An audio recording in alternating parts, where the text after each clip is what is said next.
Elle est un petit peu pénible. Là, j'ai qu'une envie de rentrer. J'espère que je vais pas galérer dans le train là parce que là, c'est bon. Là, je vais prendre le train là bientôt. J'arrive à la gare là, donc c'est pas sûr que ça passe. Bonjour madame, excusez-moi. Ouais. J'ai une petite question à vous poser. Oui. Si Jésus revient demain, que ferez-vous? Eh bien, c'est une bonne question. Allez. Alors, je vous donne ce petit prospectus.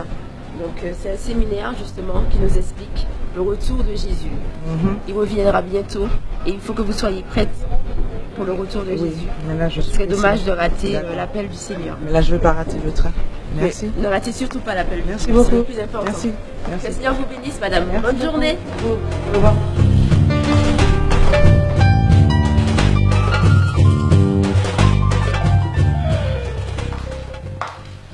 Bonsoir, chérie. Bonsoir mon cœur. Comment vas-tu? Quelle journée, je te dis pas, je suis fatiguée. Non, mais qu'est-ce qui s'est passé? Eh bien, au boulot, figure-toi que les investisseurs là dont je t'avais parlé, Oui. eh bien, ils ont décliné leur offre. Bon. Et oui, tout ça pourquoi? À cause de nos ordinateurs qui bug et qui rament, on perd du temps dans le traitement des dossiers. Résultat, on perd les contrats, on perd des sous. Et la direction refuse de changer les ordinateurs. Restrictions budgétaires. Et pour couronner le tout, ma petite collègue hypocrite Valérie, elle s'est permise d'entrer dans mon bureau pour, voilà, une fausse compassion.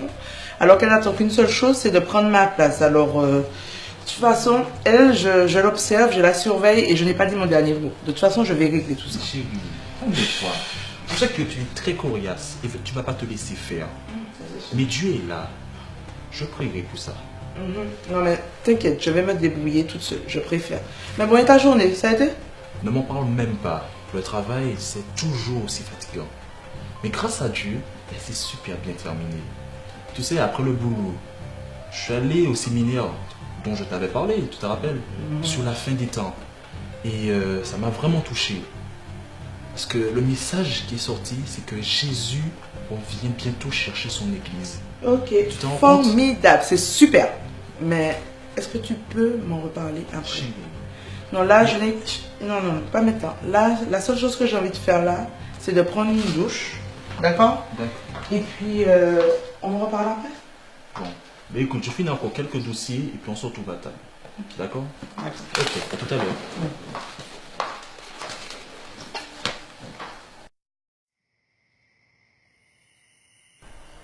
Chérie, je vais te parler du séminaire sur la fin des temps. Oui? Celui que tu n'as pas vraiment tout entendu.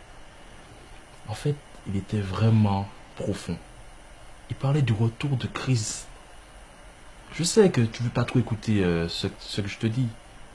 Parce que moi aussi, à une époque, voilà, j'étais un peu réticent.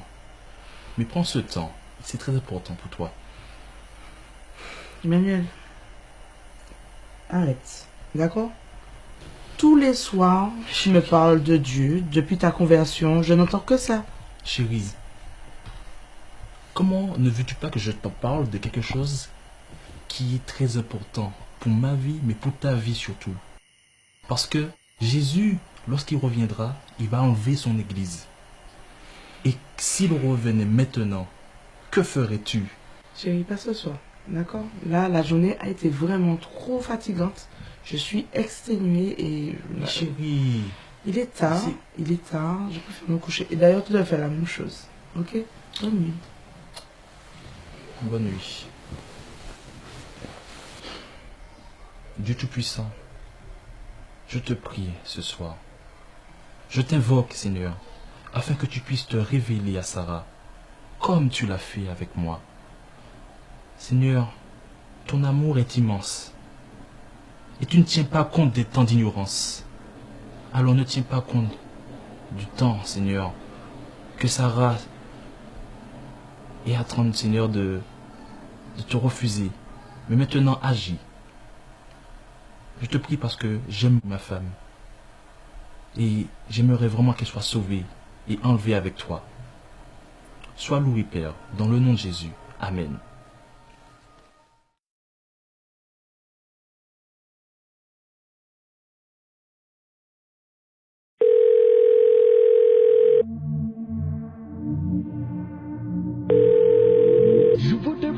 laisser votre voix dans la petite boîte qui va vous enregistrer là.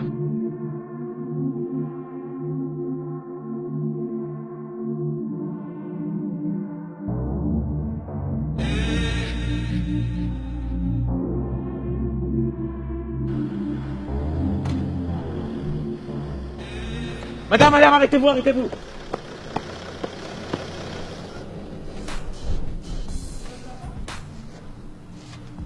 Je vais devoir une femme disparaître de sa voiture. Comment ça disparaître? Ça ne se peut pas, monsieur. Ça va? Je l'ai vue de me proposer disparaître de sa voiture. Elle s'est déportée sur la droite. Mais une personne ne peut pas disparaître. Oui, je vous dis. Monsieur? J'étais dans ma voiture et là mes enfants ont disparu. Je sais pas. Vous enfants aussi? Oui. Mais c'est pas... En un instant, je sais pas.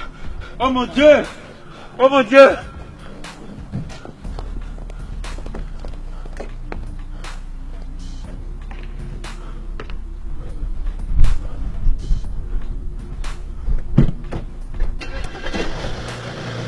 Madame!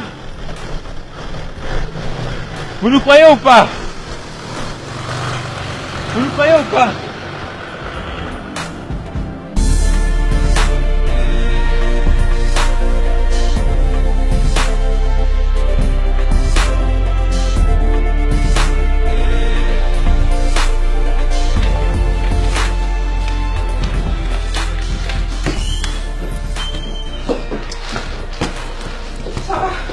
Anne, justement, vous savez où se trouve le dossier 22045? Impossible de mettre la main dessus.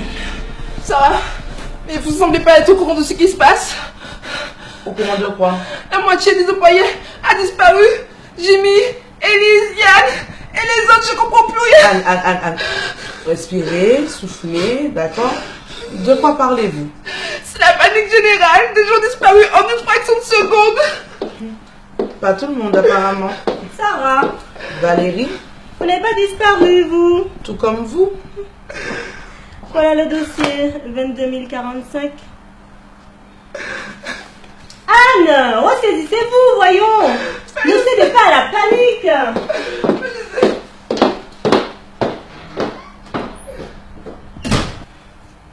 Des collègues ont disparu. Déjà dans la rue ce matin. Mais qu'est-ce qui se passe ici? Emmanuel. Il m'a même pas rappelé.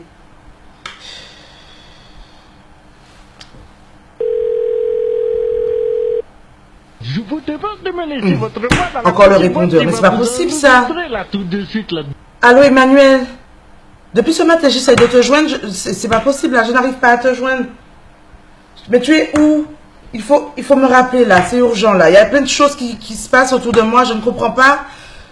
Et ça commence à m'inquiéter. Il est déjà 17h, tu m'as pas appelé Emmanuel. Il faut me rappeler. Ok? Rappelle-moi, c'est urgent. Je commence à m'inquiéter. Rappelle-moi. Je t'aime. Bisous. C'est bizarre ça.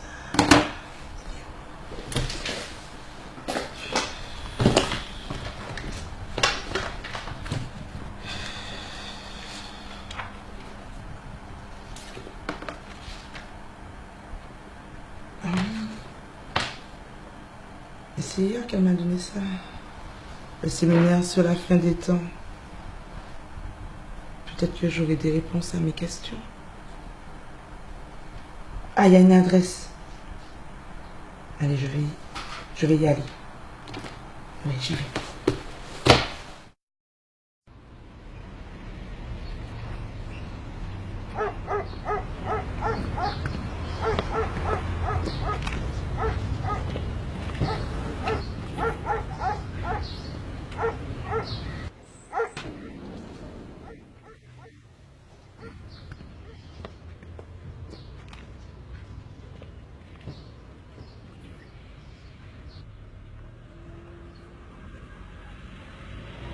Vous?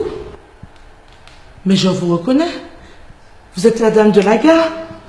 Mais qu'est-ce qui se passe ici? Il y a des enfants qui ont disparu, il y a des collègues qui ont disparu.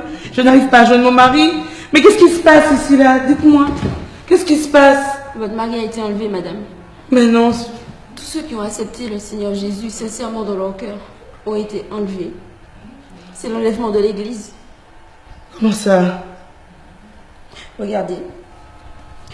Dans 1 Thessaloniciens 5, verset 16, il est écrit: en effet, le Seigneur lui-même a un signal donné à la voix d'un archange et au son de la trompette de Dieu descendra du ciel, et ceux qui sont morts en Christ ressusciteront d'abord. Ensuite, nous, c'est-à-dire votre mari et tous les autres qui seront encore en vie, seront tous ensemble enlevés avec eux sur des nuées à la rencontre du Seigneur dans les airs. Et ainsi, ils seront toujours avec le Seigneur. Mais c'est pas possible. Emmanuel avait raison alors. Tous les soirs, il me parlait de Jésus. Hier soir encore, il m'a parlé de séminaire sur la fin des temps.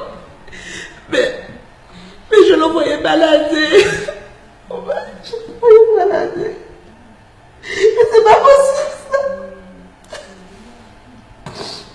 Mais vous, c'est vous-même qui me parliez du retour de Jésus. Je sais. Mais qu'est-ce que vous faites là? Je sais. Je vous ai tellement méprisé ce jour-là. J'ai même souhaité que vous ne soyez pas enlevé. Vous vous rendez compte? Mon mari, Claude, était le pasteur de cette église. Et il a été enlevé, pas moi.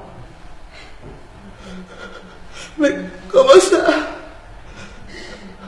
J'avais une grande responsabilité dans cette église. Tout le monde m'appréciait. Mais tout ce que je faisais pour le Seigneur, je le faisais sans amour. Le Seigneur dit, ce ne sont pas ceux qui disent Seigneur, c'est le Seigneur qui entreront dans son royaume. Et c'est vrai.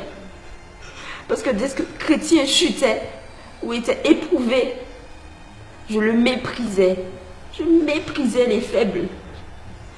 Claude, mon mari, lui, il priait avec foi, avec amour, persévérance. Et lui, il a été enlevé, pas moi. J'ai honte. J'ai honte. Mais ça veut dire qu'on est quoi ici, là? Qu'est-ce qu'on va devenir? Mais qu'est-ce qu'on va devenir? Je crois que ce que nous allons vivre maintenant dépasse tout ce que vous avez pu voir auparavant. La puissance du mal sera déployée avec force. J'ai aussi peur que vous. Mais,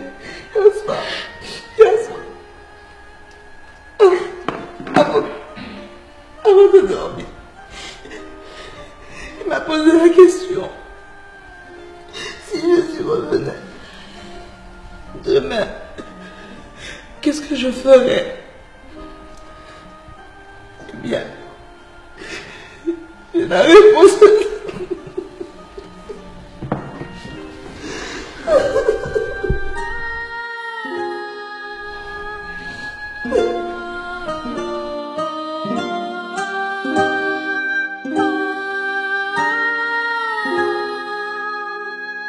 Thank you.